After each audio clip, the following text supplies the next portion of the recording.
సునీతకు Sajjala phone చేసి కాంగ్రెస్ పార్టీలో చేరొద్దని చెప్పి వార్నింగ్ ఇస్తున్నారు. ఈ ఈ సమాచారాన్ని ఎలా చూడాలి? మేడం, రాజకీయాలు అన్నాక గెలుపు కోసం సామధాన దండోపాయాలు ఉపయోగిస్తారు.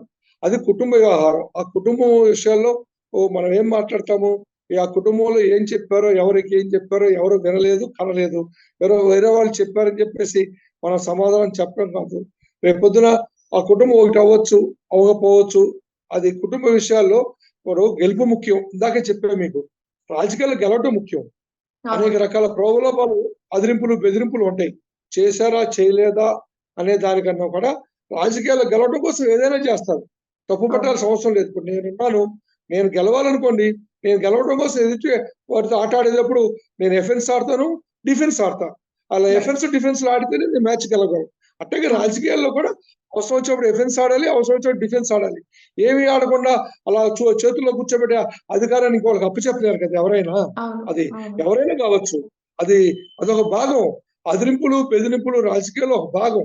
అలా బెదిరించకపోతే ఇవాళ ప్రజలు ఎవరికెవరు భయపడతారమ్మా? భయం, భక్తి ఉన్నాయా ఎవరి మీదన్నా? ఎవరిని ఎవరు లెక్క చేయరు. ఇప్పుడు నిన్నటిదాకా వైఎస్ఆర్ పార్టీ జగన్మోహన్ రెడ్డి గారి గురించి ఎదురు చూసే శక్తి లేని వాళ్ళు కూడా వానపావుల్లో ఉండేవాళ్ళు వాళ్ళు శ్వాసపావులాగా పూసుకొడుతున్నారు. కారణం ఎందుకు వచ్చింది? వాళ్ళ అవసరం, వాళ్ళ మనుగడ, వాళ్ళ సర్వైవల్. ఎవరి వ్యక్తిగత అభిమానాలు దెబ్బతిన్నప్పుడు, ఎవరి వ్యక్తిగత రాజకీయ అవసరాల కోసం ఎవరైనా తిరగబడతారు. దాన్ని మనం తప్పుపట్టక్కర్లా. ఆ పరిస్థితి రాకుండా మనం భయం, భక్తితో మన చేతి కింద ఉంచుకోవాలి. కేడర్నైనా లీడర్నైనా అలా ఉంచుకోకపోవడం ఆ నాయకత్వానికి కేడర్కి మధ్యన గ్యాప్ వచ్చింది కాబట్టి అలా మాట్లాడేవాడు. అలాగే ఇప్పుడు సునీత గారిని బెదిరించారా, అదిరించారా అంటే రాజకీయాన్ని సహజం అమ్మా. బెదిరించినా తప్పులేదు, అదిరించినా తప్పులేదు. ఎందుకంటే నేనైనా ఇందాకే చెప్పా కదా, ఒక మ్యాచ్ గెలవాలంటే ఎఫెన్స్ ఆడతాను. ఎఫెన్స్ అప్పుడు ఎదుటివాడిని తంతాను, కొడతాను, టచ్ చేస్తాను, బాల్ పెట్టి తంతాం. ఇవన్నీ గేమ్ లో ఇల్లీగల్ గా, అనెథికల్ గా కాకుండా లీగలైజ్డ్ గా ఎవరి ప్రయత్నాలు వాళ్ళు చేస్తారు. తప్పే ఉంది, అడగటంలో తప్పు లేదు. కానీ అవతల వాళ్ళు దాన్ని ఒప్పుకుంటారా, ఒప్పుకోరా, పోటీ చేస్తారా అనేది వాళ్ళ వ్యక్తిగతం. దాన్ని అయితే పెద్ద నేను పట్టించుకోదలుచుకుంది. ఇవన్నీ రాజకీయాల్లో ఒక భాగం. ఎవరు అధికారులు ఉంటే వాళ్ళు అధికారులు లేని వాళ్ళు ఎదిరిస్తారు, బెదిరిస్తారు. ఎందుకంటే అది రాజకీయ లక్షణం. అది దాంట్లో పెద్ద ఇబ్బంది పడాల్సిన అవసరం లేదు. అది కాలమే నిర్ణయిస్తుంది. ఒప్పుకున్నారా, ఒప్పుకోలేదా, నిలబడతారా, నిలబడరాలేదు. వాళ్ళ అంతరాత్మ ఏం చెప్తుందో మనకు తెలియకుండా ఊహించుకుని వాళ్ళ తరపున మనం సమాధానం చెప్పలేం కదా. వ్యక్తిగతంగా చెప్పలేం. ఇన్ జనరల్ గా అయితే చెప్పగలం, కానీ ఒక వ్యక్తి గురించి పర్టికులర్ గా చెప్పాలంటే అది మనకి సభ్యత కాదు. Sir, as AP Olympic association secretary మీరు అంబటి రాయుడు వైసీపీ పార్టీలో చేరడం కానీ వెళ్ళడం కానీ ఎలా చూస్తారు? As a secretary AP Olympic association గా ఒలింపిక్స్ చార్టర్ ప్రకారం క్రీడా సంఘాల్లో ఉన్న వాళ్ళు ఎవరో రాజకీయాల్లో ఉండకూడదు. ఏ పార్టీలో సభ్యత్వం ఉండకూడదు. I'm total against. Ambati Rayudu cricket ఆడటం మానేసి తన ఇష్టం వచ్చిన పార్టీలో చేరొచ్చు, కానీ క్రికెట్ ఆడుతూ నేను రాజకీయ పార్టీలో చేరానని చెప్పడం తప్పు. అది నేను యాక్సెప్ట్ చేయను. అది తీవ్రంగా ఖండిస్తా. ఎవరైనా సరే, ఏ క్రీడాకారుడైనా, ఏ క్రీడా సంఘ సభ్యుడైనా ఒలింపిక్ చార్టర్ ప్రకారం క్రీడల్లో ఉన్న వాళ్ళు ఎవరు రాజకీయాల్లో ఉండకూడదు అనేది మెయిన్ కండిషన్. కాబట్టి అతని వైఎస్ఆర్ పార్టీలో చేరిన తప్పే, జనసేనలో చేరిన తప్పే. అది అతని విజ్ఞతగా వదిలేస్తాను. మరి ఆడుతూ ఉండేటట్టయితే అది అప్లికబుల్. ఆడకపోతే మానేశాడు శాశ్వతంగా అనుకుంటే ఆయన వ్యక్తిగతం. ఆయన ఏ పార్టీలో చేరచ్చు, ఆయన ఇష్టం. అది దానికి మనం క్వశ్చన్ చేసే అధికారం, హక్కు మనకు లేదు. హరిరామ్ జోగయ్య గారు పవన్ కళ్యాణ్ కి లెటర్ రాసినట్టు మనం చూస్తున్నాం. 40 సీట్లు ప్లస్ 2.5 years మనకు అధికారం ఇవ్వమని చెప్పి ఆయన లెటర్ రాసినట్టు మనం చూస్తున్నాం. దీనికి ఎలా చూస్తున్నాం? ముఖ్యమంత్రి పదవి. హరిరామ జోగయ్య గారు పవన్ కళ్యాణ్ గారికి 40 ఎమ్మెల్యే సీట్లు, 2.5 సంవత్సరాలు ముఖ్యమంత్రి పదవి ఇవ్వమని అడగమని రాయటం వారు పెద్దలు, అనుభవజ్ఞులు.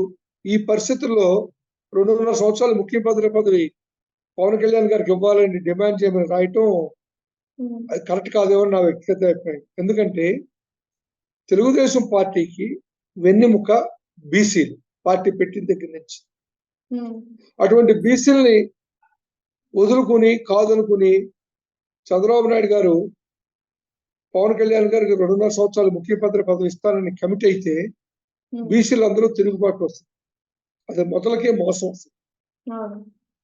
విఘ్నులు అర్రాజు గారు అలా రాయకుండా అధికారం షేర్ చేయాలి అందరికీ సామాజికంగా అని అడిగుంటే అటు బీసీలు ఆనందపడేవారు, ఇటు కాపులు ఆనందపడేవారు.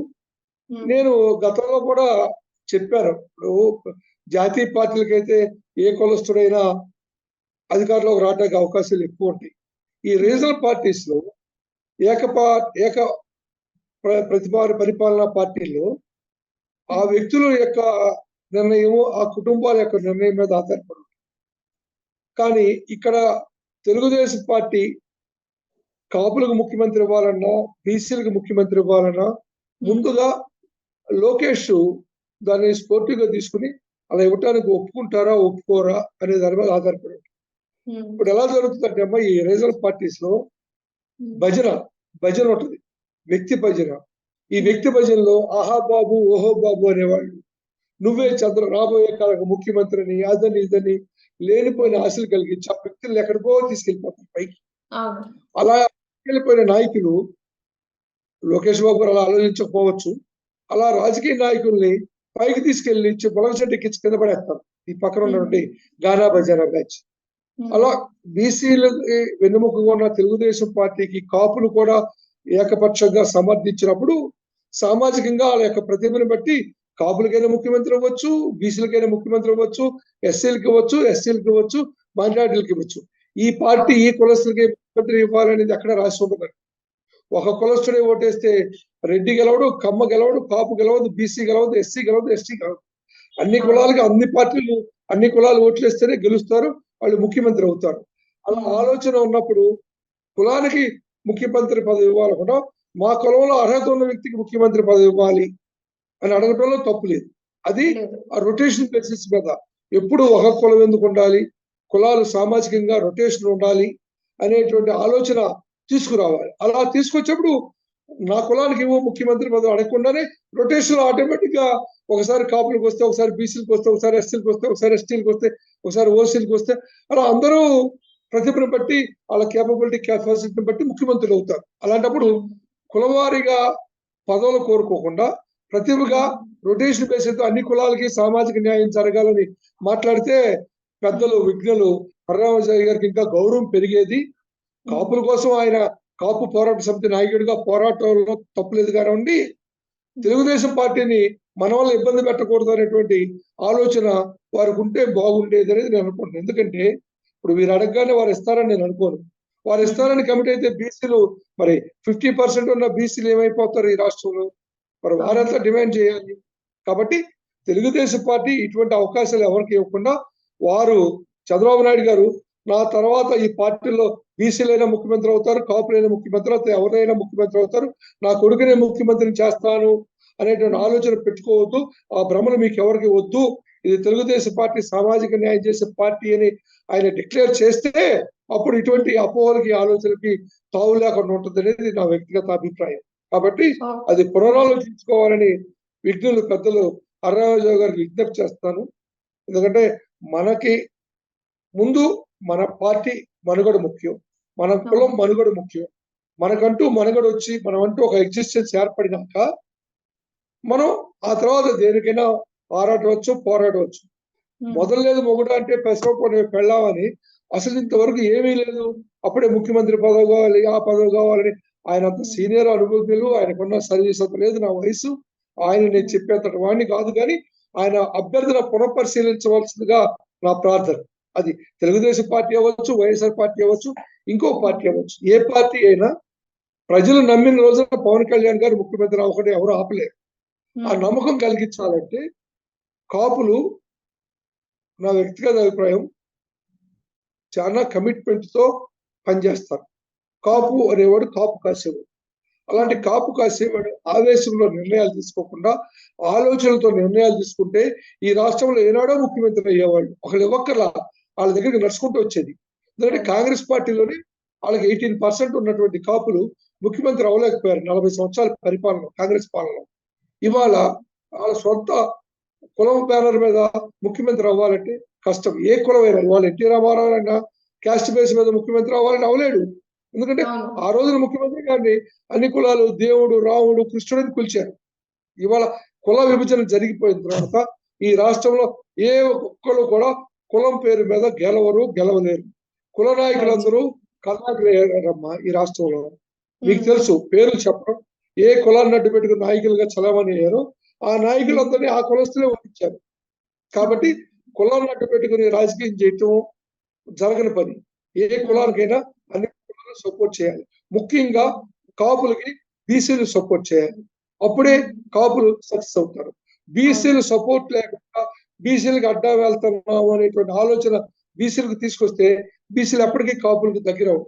దయచేసి ఈ విజన్ లాంగ్ రన్ లో దృష్టిలో పెట్టుకుని పెద్దలందరూ సమయస్ఫూర్తితో ఏ పార్టీ కావచ్చు, అది వైఎస్ఆర్ అవ్వచ్చు, కాంగ్రెస్ అవ్వచ్చు, బీజేపీ అవ్వచ్చు, టీడీపీ అవ్వచ్చు, కుల విభజనతో రాజకీయాలు చేయటం అనేది మానుకోకపోతే ఈ కుల నాయకులందరూ గతంలో కల్నాయకులయ్యారు, భవిష్యత్తులో కూడా కల్నాయకులుగానే మిగిలిపోతారు. కుల విభజన వద్దు. కులముగా సామాజికంగా న్యాయం చేయడానికి ప్రయత్నం చేయండి, పోరాడండి. దానికి మాలాంటి వాళ్ళు అందరూ కూడా సపోర్ట్ చేస్తారు. ఎందుకంటే పుల్లగడ పద్మనాభం గారు కాపు నాయకత్వం కోసం సైకిల్ ఊరేగింపు పెట్టుకుంటే రాష్ట్రంలో ఆయన కులం కోసం పోరాడుతున్నాడని చెప్పి మా ఇంటి ముందు వెళ్తుంటే నేను ఆపి హారతి ఇచ్చి దండేశాను. అందరూ ఆశ్చర్యపోయారు. అదేంటి కమ్మాడి వేయండి కాపుకి వేస్తున్నావు అంటే, నేను అతనికి కాపుగా వేయట్లేదు, ఆ కాపు కులం కోసం ఆయన పనిచేస్తున్నాడు, ఆ కులం కోసం పోరాడుతున్నాడు కాబట్టి ఆ పోరాటాన్ని గౌరవిస్తున్నానని చెప్పడం జరిగింది.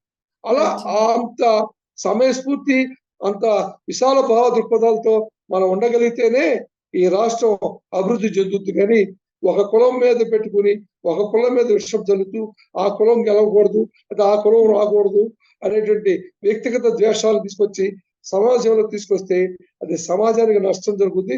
భవిష్యత్తులో ఈ యొక్క బంధుత్వాలు, బాంధవ్యాలు కులాల మధ్యన ఉండవు. ఒక వ్యక్తిగత ద్వేషాలతో ఖర్చులు, కార్పణ్యాలు పెరుగుతాయి. గతంలో 2 కుటుంబాల మధ్యన తగాదాని 2 కులాలకు తీసుకొచ్చి రాష్ట్రం అంతా డెవలప్ చేసి అది ఇప్పటికీ ఆరని చిచ్చులాగా ప్రతి ఒక్కరు అవసరం చెప్పడంలో దాన్ని వాడుకుంటా ప్రయత్నిస్తూ ఉంటారు. అసలు ఆ నాయకులకి ఏమి ఫీలింగ్స్, ఈ మధ్యలో వాళ్ళు రెచ్చగొడతారు. ఇప్పుడు కూడా ఆ నాయకుడికి వాళ్ళు ఏమి సేవ చేస్తారో నాకు తెలియదు, కానీ నేను కళ్ళారా చూశాను ఆ నాయకులు అందరినీ. మేమందరం కూడా ఆ రోజుల్లో కలిసి తిరిగిన వాళ్ళమే. మాకు తెలుసు, ఎవరు కూడా కులం కోసం పోరాడరు, కులం కోసం ఆరాటపడొద్దని నా విజ్ఞప్తి. అందరూ ఒకటే కులం. ఇవాళ సొసైటీలో డబ్బున్న కులం, డబ్బు లేని కులం, నీతున్న కులం, నీతి లేని కులం, ఇలా విభజించబడ్డారే కానీ ఏ కులానికి ఎవరు చేస్తారు చెప్పమ్మా? ఇప్పుడు నేను కమ్మార కులం ఉన్నా, మా కమ్మారికి ఎవరు చేస్తారు? ఎంతమంది చేస్తారు? డబ్బున్న వాళ్ళంతా కమర్షియల్ గా ఏదో డబ్బులు ఇచ్చి పని చేసుకుంటారు, వ్యాపారాలు తీసుకుంటారు. డబ్బు లేని కమ్మారికి ఎవరు చేస్తారు సేవ? అలా ప్రతి కులంలోనే ఉంటారు. డబ్బున్న వాళ్ళు ఉంటారు, డబ్బు లేని వాళ్ళు ఉంటారు. అట్లా డబ్బున్న కులం, డబ్బు లేని కులంగా విడిపోయింది. కానీ సొసైటీ ఈ కులాల వారిగా నెత్తిని పెట్టుకుని పూజించే వాళ్ళు ఎవరు లేరు. అదేదో ఇప్పుడు ఈ కుల నాయకుల ఎంపీ సీట్లు పొందడానికి, ఎమ్మెల్యే సీట్లు పొందడానికి పెట్టుకుని డిమాండ్ చేస్తారు. కానీ ఆ నియోజకవర్గంలో ఆ కులం వాళ్ళు ఎత్తే గెలుస్తారా నాయకుడు? అన్ని కులాలు వేస్తే గెలుస్తారా? పేర్లు చెప్పండి. ఎమ్మెల్యే సీట్లు పెట్టారు ఏమా? అన్ని కులాలు కలిసి వేస్తేనే గెలుస్తారు సార్. అవునమ్మా. కుల నాయకులు ఏం చేస్తారు? వాళ్ళ ఎమ్మెల్యే పదవుల కోసం, వాళ్ళ ఎంపీ పదవుల కోసం ఆ కుల సంఘాలు తాకట్టు పెట్టి పదవులు పొందుతారు. పదవులు పొందినాక ఎవరైతే ఎమ్మెల్యే సీట్లు, ఎంపీ సీట్లు ఇచ్చారో వాళ్ళకే ఓట్లు వేయమంటారు. ఎందుకంటే వాళ్ళకి ఆ పదవి ఇచ్చారు కాబట్టి. ఆ పదవి కోసం కులాన్ని తాకట్టు పెట్టే నాయకులు ఎక్కువైపోయారు. అలా వద్దు. ఏ పదవి తీసుకోకుండా కేవలం కులం కోసం పోరాటపడే వాళ్ళని సమర్థించమని నా విజ్ఞప్తి. ఏ కులమైనా, అది ఏ కులమైనా కావచ్చు. కులాన్ని అడ్డు పెట్టుకుని పార్టీల్లో లబ్ధి పొంది పదవులు పొంది వాళ్ళకు నమ్మమాకండి. వాళ్ళు ఊసర వెల్లురు. ఏ లబ్ధి పొందకుండా, ఏ కులం ద్వారా ఆ పదవులు పొందకుండా, ఎమ్మెల్యే పదవులు, ఎంపీలు పొందకుండా కులం కోసం పోరాడే నాయకులు బోళ్ళంత మంది ఉన్నారు. అటువంటి వాళ్ళని ఎంకరేజ్ చేయండి, వాళ్ళని సమర్థించండి, వారి అనుభవాలు అనుభవం చెప్పి అన్ని కులాలకి నా విజ్ఞప్తి. Okay, thank you so much sir.